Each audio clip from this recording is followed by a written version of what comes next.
கட்டான மேனி உண்டு ஆடல் நடத்த வண்ணத்தோகையவள். சங்கீத ஞானம் உண்டு பாடல் நடத்த வானம் வாடியவள்.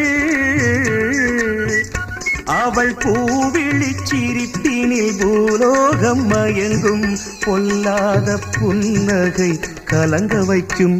நல்ல புகழும் பெரும் பொருளும் அவள் அடைகின்ற காலம் வரும். பூந்தேனில் கலந்து பொன்வண்டு எழுந்து சங்கீதம் படிப்பதென்ன, தள்ளாடி நடப்பதென்ன.